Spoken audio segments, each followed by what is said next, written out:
नमस्कार, मी राजेश ओलकर. लोकशाही निर्मित लोकलच्या विशेष चर्चेमध्ये आपलं मनपूर्वक स्वागत. आज आपल्याबरोबर आहेत रोटरी 3030चे अध्यक्ष, ज्याला DG म्हणतात, डिस्ट्रिक्ट गव्हर्नर राजेंद्रजी खुराना. राजेंद्रजी खुराना हे नागपूरचे आहेत. ते आज आपल्याबरोबर आहेत. त्याचबरोबर माजी डिस्ट्रिक्ट गव्हर्नर म्हणजे PDG आशा वेणुगोपाल यासुद्धा आज आपल्याबरोबर आहेत. नाशिक ग्रेप सिटीच्या त्या आहेत. आणि त्याचबरोबर स्वाती ढाके या GMLचे मेंबर आहेत. या डिस्ट्रिक्टचे डिस्ट्रिक्ट ऑफिसर्स म्हणून सुद्धा कार्यरत आहेत. आपण डिस्ट्रिक्ट 3030 याबरोबर रोटरीचं कामकाज कशा पद्धतीने चालतं हे सगळं आज आपण जाणून घेणार आहोत. आपल्या साऱ्या दर्शकांच्या वतीने मी या तिघांचंही आपल्या लोकलच्या स्टुडिओमध्ये मनापासून स्वागत करतो. सुरुवातीला मी राजेंद्रजी खुराना यांच्याकडनं जाणून घेईल की रोटरी 3030 याची रचना कशी आहे. डिस्ट्रिक्ट म्हटलं की म्हणजे आपल्यासमोर जिल्हा, आणि आपला जिल्हाच आपल्या डोळ्यासमोर येत असतो. पण हा जिल्हा म्हणजे फक्त आपला जिल्हा नाही, नागपूरपासून नाशिकपर्यंत चालणारं जे रोटरीचं काम आहे त्याला डिस्ट्रिक्ट 3030 असंही म्हटलं जातं. त्याची रचना कशा पद्धतीची आहे, किती क्लब त्याच्यामध्ये आहेत, किती मेंबर्स त्याच्यामध्ये आहेत, याची तांत्रिक माहिती जी आहे ती सगळी आपण आता राजेंद्रजी खुराना यांच्याकडनं जाणून घेऊ. रोटरी इंटरनेशनल जो है ये 1905 में US में चालू हुई थी और आज के डेट में ये करीब 220 कंट्रीज़ और जोग्राफिकल एरियाज़ में रोटरी का प्रेजेंस है. प्रॉपर एडमिनिस्ट्रेशन के लिए रोटरी ने पूरे वर्ल्ड के जितने भी रोटरी क्लब्स हैं उनको डिवाइड किया है, कुछ जोन्स में और कुछ फिर डिस्ट्रिक्ट्स में. जोन्स को डिवाइड किया है डिस्ट्रिक्ट में. इंडिया में करीब 41 डिस्ट्रिक्ट्स हैं जो टोटली अभी हैं. और हमारा डिस्ट्रिक्ट जो है 3030 ये महाराष्ट्र का कुछ पार्ट कवर करता है, जिसमें विदर्भ पूरा आता है और साथ ही जलगांव और नासिक डिस्ट्रिक्ट जो है उसमें सम्मिलित है. तो ये पूरा का पूरा जो एरिया है इसमें करीब 100 रोटरी क्लब्स हैं हमारे और करीब 5,600 रोटेरियंस साथ में हमारे मेंबर्स हैं. और पिछला साल में आप ऐसे कुछ चंद बातें हमें बताइए कि जो आपको एकदम दिमाग में फिट बैठ गया कि ये कार्य मैंने किया और उसकी वजह से ये बेनिफिट हुआ. रोटरी का कार्य पब्लिक तक पहुंचने के साथ साथ, मेंबर्स के साथ साथ उसका समाज को कैसे उपयोग हुआ, इस बारे में संदर्भ डिटेल में बताइए. माझं जे कार्यकाल आहे ते जुलै 1 2023ला सुरू झाली आणि पहिल्यापासून माझं मनात असं एक आयडिया होती की मुलांसाठी शिक्षणासाठी काहीतरी करावं. म्हणून आम्ही असं तय केलं, मी आणि माझे मिस्टर वेणुगोपाल, ते केलं की मुलींसाठी काहीतरी खास करून करायला पाहिजे, कारण कुठल्याही परिस्थितीत त्यांचं शिक्षण पहिलं बंद होतं. आणि ते आयडिया समोर ठेवून जुलै 1ला जेव्हा माझं इन्स्टॉलेशन झालं, आम्ही उडान म्हणून एक प्रोजेक्ट आम्ही राबवलं. त्याच्यामध्ये आम्ही असं तय केलं होतं की डिस्ट्रिक्टमध्ये 5,555 सायकली डिस्ट्रीब्यूट करायला पाहिजे, आणि खास करून मुलींना, जेणेकरून ते त्यांचं शिक्षण तसंच कंटिन्यू राहणार आणि त्यांना चांगलं शिक्षण भेटणार. तर जुलै 1ला आम्ही नाशिकला 1300 सायकल्स आम्ही वितरित केले. आणि त्याच्यानंतर त्याच्यामुळे असं झालं आहे की आम्हाला पण खूप चांगलं फीडबॅक मिळालं. ड्रॉपआउटची जी रेट होती ते कमी झालं. अच्छा, याच्यामुळे विद्यार्थ्यांमध्ये शिक्षणाची गोडी सुद्धा विशेषतः विद्यार्थिनींमध्ये सुद्धा गोडी शिक्षणाची निश्चित वाढली असेल. हे झालं शिक्षणासंदर्भात. या व्यतिरिक्त अजून की असं कोणतं कार्य आहे की जे संपूर्ण समाजाला एक दिशादर्शक ठरणार असेल? हो, त्याच्यानंतर जसं मी डिस्ट्रिक्टवर मी फिरली आहे तेव्हा माझं एक असं प्रोजेक्ट माझ्या लक्षात आलं. ते पण इनर व्हील जे आहे विंग लेडीजचं जे विंग आहे रोटरीमध्ये, तसं एक क्लब आहे नागपूरला, नागपूर साऊथ वेस्ट, त्यांचंच आहे इनर व्हील क्लब. ते इतकं चांगलं एक प्रोजेक्ट आहे त्यांचे. ते जे नवशिशू आहे आणि जे बाळंतीण बाई आहे त्यांच्यासाठी एक किट ते तयार करून त्यांना देतात विनामूल्य. त्याच्यामध्ये बाळासाठी काहीतरी कपडे, आईसाठी काहीतरी कपडे, हे सगळं त्यांना जेव्हा मिळतं ना, ते आनंद जे आहे ते अप्रतिम आहे. आज छानपैकी आपण अवॉर्ड फंक्शन साजरा केलेलं आहे, तर त्याबद्दल 2 शब्द तुम्ही बोलावे. दरवर्षी गव्हर्नर अवॉर्ड फंक्शन करतात, कारण वर्षभर सगळे क्लब्स खूप मेहनत करतात आणि चांगले चांगले प्रोजेक्ट राबवतात. तर आम्हाला असं वाटतं की आमचं असं कर्तव्य आहे की जे चांगलं कार्य केलं आहे त्यांचं रेकग्निशन व्हायलाच पाहिजे. म्हणून हा सगळे गव्हर्नर त्यांच्या टेन्युअर झाल्यानंतर असं एक फंक्शन आपण साजरा करतो. आणि ह्यावर्षी जळगाव क्लबला मी हे संधी दिली आणि इतकं चांगलं ते काम केलेलं आहे की स्टेज म्हणजे ऑडिटोरियम पण मस्त आहे, मेंटेन व्हेरी वेल, जेवण पण चांगलं होतं आणि एकदम टाईम टू टाईम प्रोग्राम पण सुरू झाली आणि बिफोर टाईम ते संपवलं. Everyone had a great time and we really enjoyed it. या अवॉर्डमध्ये आपण सगळ्या क्लबच्या वेगवेगळ्या ॲक्टिव्हिटीजमध्ये त्यांना आपण सन्मानित करण्यात आलं.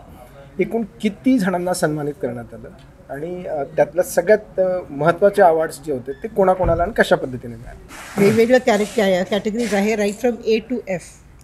त्याच्यामध्ये वेगवेगळे कॅटेगरीज आहे आणि ते अप्लाय करतात. आणि असं नव्हे की 100% क्लब्स अप्लाय करतात.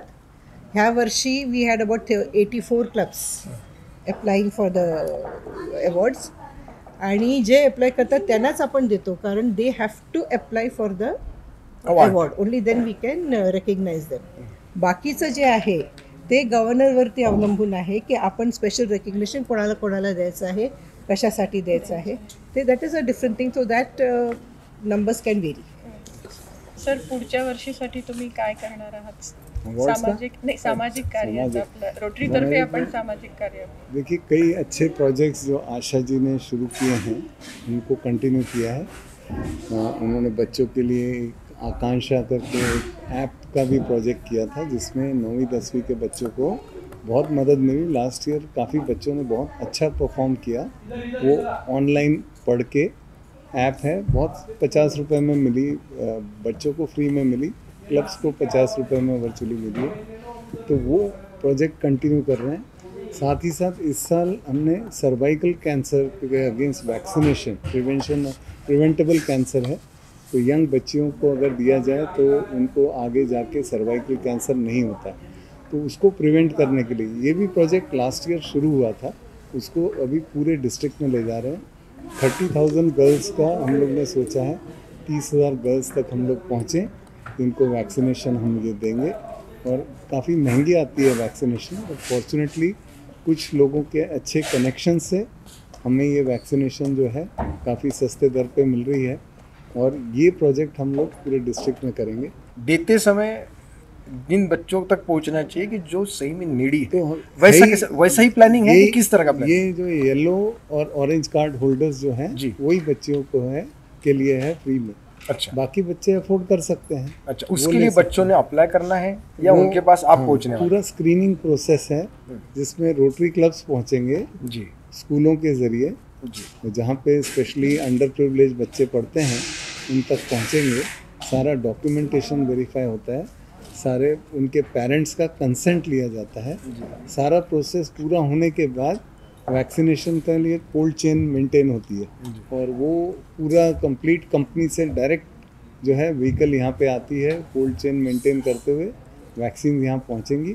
और वो 1 या 2 दिन के प्रोग्राम में सारी बच्चियाँ जो हैं, अगर जैसे हमने नासिक में अभी किया 1500 बच्चियों के लिए, नेक्स्ट मंथ 18-19 सितंबर और 1500 बच्चों को दे रहे हैं.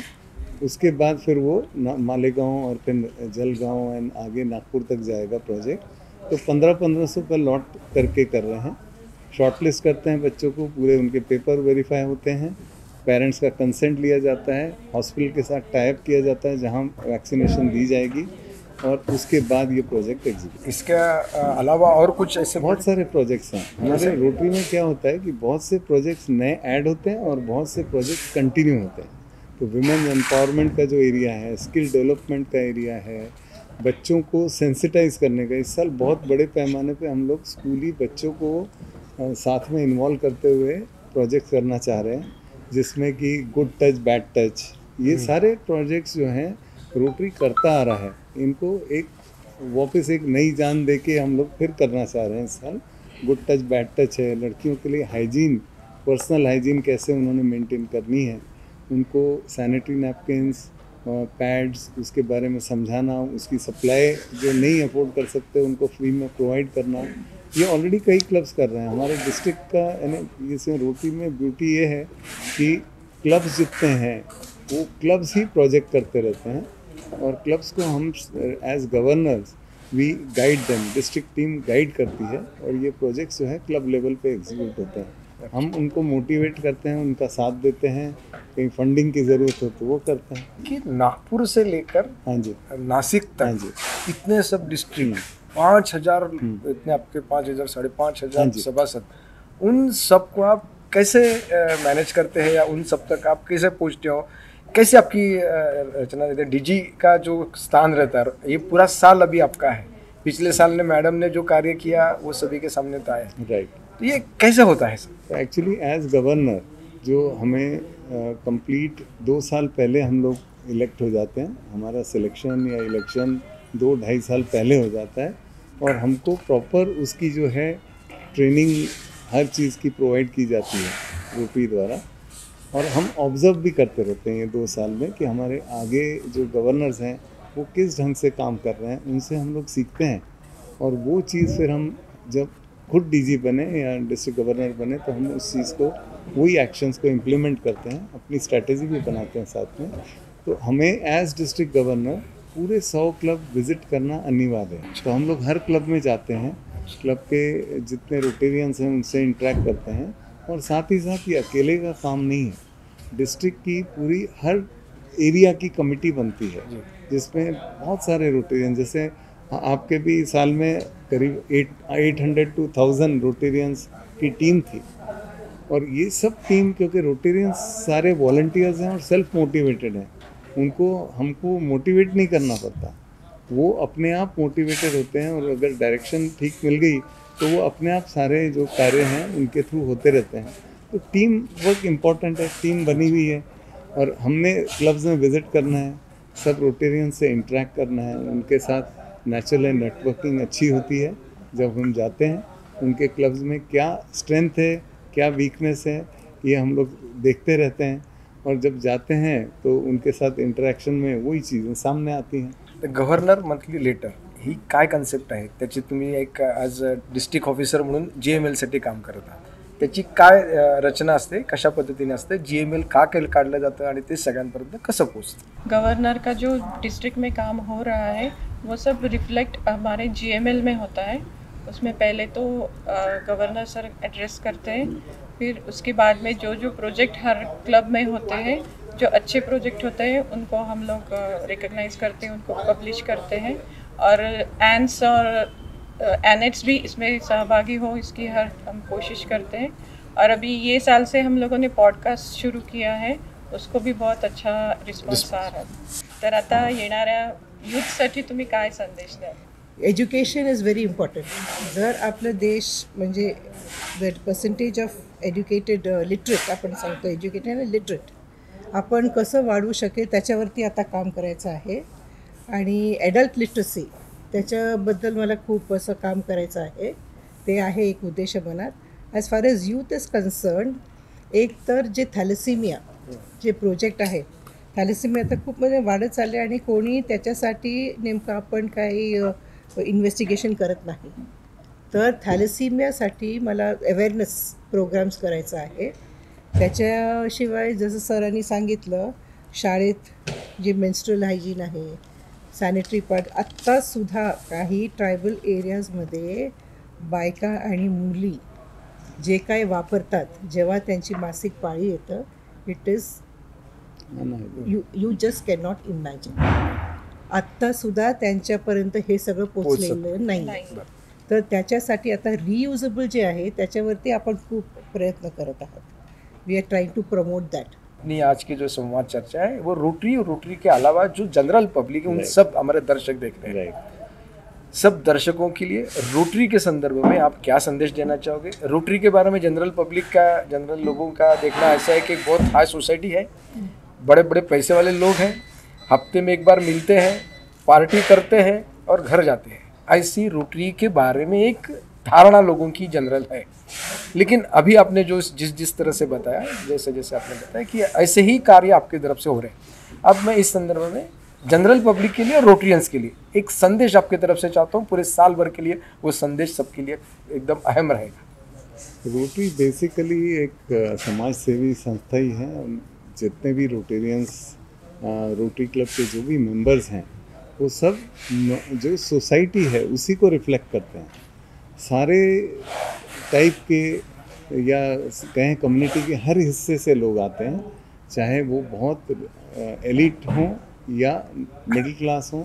बहुत रोटरी के मेंबर्स, स्पेशली हमारे डिस्ट्रिक्ट में तो रूरल एरिया में बहुत क्लब्स हैं, और रूरल एरिया में गांव-गांव में क्लब हैं, और वहाँ पर तो जो मेंबर्स हैं, प्रोफेसर्स हैं, स्कूल के टीचर्स हैं, वहाँ के डॉक्टर्स हैं, सारे मिलके ये काम जो है रोटरी का अदा करते हैं। तो ऐसा बिल्कुल नहीं है। ये अगर धारणा पब्लिक में है कि ये एलिटिस्ट का क्लब है या वो सिर्फ हर हफ्ते मिलते हैं पार्टी करते हैं, तो ऐसा नहीं होता। वेलकम है लोग, हमारी मीटिंग में आकर आप विटनेस कीजिए, देखिए कि हमारी मीटिंग कैसी होती हैं, कैसे उसमें डिस्कशंस होते हैं, कैसे हम अच्छे स्पीकर्स मीटिंग में बुलाते हैं, उनसे उनके कार्य के बारे में जानने की कोशिश करते हैं, सीखते हैं, और वो नीड्स जानने के बाद कि कम्युनिटी में नीड क्या है, उसी के बेस के ऊपर हम लोग अपने प्रोजेक्ट्स डिज़ाइन करते हैं। तो हर जगह पे रोटरी जो है वो इसी सिलसिले में जो है अच्छा सोसाइटी के लिए काम करती है। नेटवर्किंग तो होती है, बट बेसिकली पार्टियां और ये चीज़ बिल्कुल नहीं है, गलत है। आप लोग वेलकम हैं, आके देखिए हमारी मीटिंग्स किस ढंग से होती हैं, देन आप ही बहुत अच्छी से मैसेज पहुंचा सकते हैं सोसाइटी तक। तो सोसाइटी के लोगों से मेरा आग्रह है कि आइए रोटरी के साथ मिलके काम कीजिए, हम लोग साथ मिलके और अच्छा काम जो नीडी है उनके लिए इस साल कर का सकते हैं। रोटरी का एक ध्येय वाक्य जिसे कहते हैं, इस साल रोटरी का ध्येय वाक्य तो हमारे RI प्रेसिडेंट इस साल एक लेडी हैं, और उन्होंने ही दिया है मैजिक ऑफ रोटरी, और वो चाहती हैं कि रोटरी जो है लोगों की लाइफ में ऐसी जो चेंजेस रिक्वायर्ड हैं, नीडी लोग जो हैं उनके लाइफ में हम लोग काम ऐसा करें कि उनके लाइफ में पॉजिटिव ट्रांसफॉर्मेशन आए। एक मैजिक की तरह हम लोग उनको जो सेवा प्रदान करें कि उनकी लाइफ में बहुत अच्छे चेंजेस हम ला सकें। यही इस साल रोटरी का, और यही चलता आ रहा है, रोटरी का काम ही वही है। आशा जी के टाइम भी हमने वही काम किया, और आगे आने वाले सालों में भी वही काम होगा। बहुत बहुत धन्यवाद। खूप अतिशय महत्त्वपूर्ण म्हणजे रोटरी ही सगळ्यांसाठी कसं काम करते हे आज आपल्या लक्षात आलं असेल। रोटरी 3030चे डिस्ट्रिक्ट गव्हर्नर आज आपल्याबरोबर होते, मी त्यांचं या ठिकाणी मनापासून धन्यवाद व्यक्त करेल। रोटरीची PDG वेणुगोपालजी आज सुद्धा आपल्या, आशा वेणुगोपालजी सुद्धा आज आपल्याबरोबर, राजेंद्रजी खुराना सुद्धा आज आपल्याबरोबर, मी त्यांचं दोघांचंही आणि डाके मॅडमचं देखील या ठिकाणी मनापासून धन्यवाद व्यक्त करेल आणि थांबेल। नमस्कार.